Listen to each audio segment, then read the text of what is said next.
Hello, project leaders. My name is Houston Sloan, and this is Rachel Mills. We serve on the domestic side of Operation Christmas Child. Rachel is also a project leader representing you all today.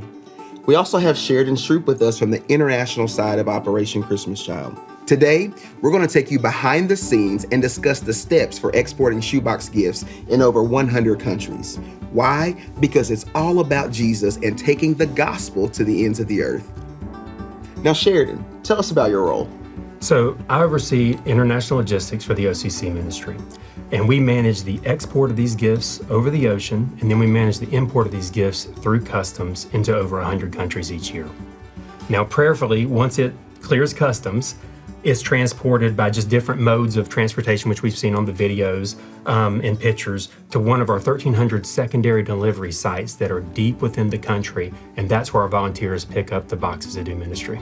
Wow, such a detailed process, project leaders. Now let's talk about our gift suggestions list. Can you explain what this means to your team? One of the most beautiful parts of our project is the variety of items and the uniqueness of each gift. But from a customs perspective, this actually can cause challenges for us. Customs likes uniformity, they like standardization. I realize customs can be a little bit of a mystery for people, but customs has two primary roles. The first is to collect revenue in the form of taxes or tariffs on those items that are imported. That's it. The second is to protect its citizens by making sure that items are high quality and that they are safe. Now, the suggested items list allows our boxes to be unique and provides tons of options for our shoebox packers, but also provides some good parameters so that we can be uniform enough to pass through customs. So let's talk about customs.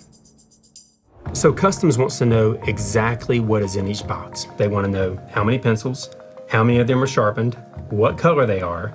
I mean, there could be thousands of items in one container of our shoe boxes. We cannot give customs a list that tells them everything that's in that container. So our standard packing list pairs perfectly with our suggested items list. And in fact, our packing list has several key phrases on it that actually help us to pass through customs. It says gift boxes contain an assortment of new items for children, and it also says the variety of the following types of items. We use statements like these to help our team pass through customs. And even with these strategies, I will tell you, it is a miracle that we were able to clear customs in over 100 countries each year. And that is why this ministry has to be built on prayer. We have to pray our way through customs each year. Okay, this is very helpful. So now let's talk about crafts. So we love the creativity of our shoebox packers, but we would just advise to limit the number of crafts and mostly focus on our gift suggestions list, because unfortunately, creativity is not our friend when we're going through customs.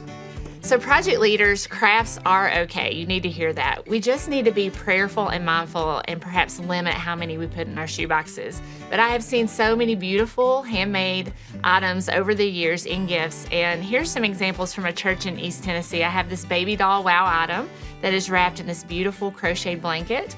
Also some really cute hair ties and a really pretty handbag that was crocheted.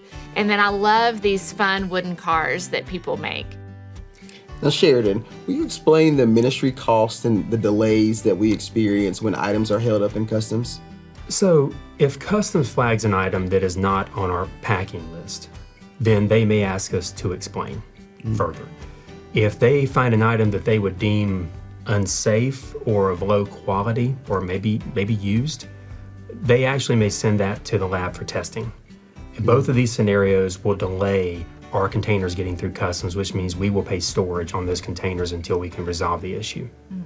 This would be a great opportunity to talk about the inappropriate item list. I know that the ministry desires to keep this list short and limit the categories, because none of us project leaders would want to pack anything that would prohibit a child from hearing the gospel. So Sheridan, let's do kind of a quick lightning round on these categories. So liquids or lotions? If the liquids are compromised, they can actually destroy other boxes and other cartons below them in the container. Okay, breakables. So if something breaks in a box, it can be a danger to the child who opens or even a customs inspector. Okay, so what about ingestibles? Anything such as candy, toothpaste, medicine, vitamins, all of those are highly regulated, and they're a problem because they go into the body. Now let's talk about soap. and the recent decision to add soap to the inappropriate items list? So we have challenges with soap in over 50 countries. Soap touches the skin, but even more importantly, it is absorbed into the child's skin. So it falls under the FDA of that country and is highly regulated. Soap is a safety issue for the child from a customs perspective.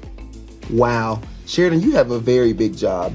And I know that it wouldn't be possible to do the things that you do without the leading of the Holy Spirit or the Lord directing your paths.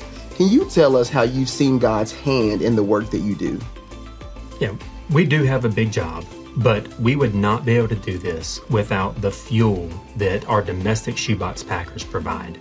We work in 100 of the hardest to reach countries in the world. They're hardest to reach for a reason. We should not be in these countries. It is a miracle that we can pass through customs each year into these countries. We're in these countries, we're going deeper, we're doing it with more excellence. That's how I see God working, is we're there and we're growing. Project leaders, we hope that this time was encouragement to you. Please take this helpful information back to your churches. And remember, it's all about Jesus.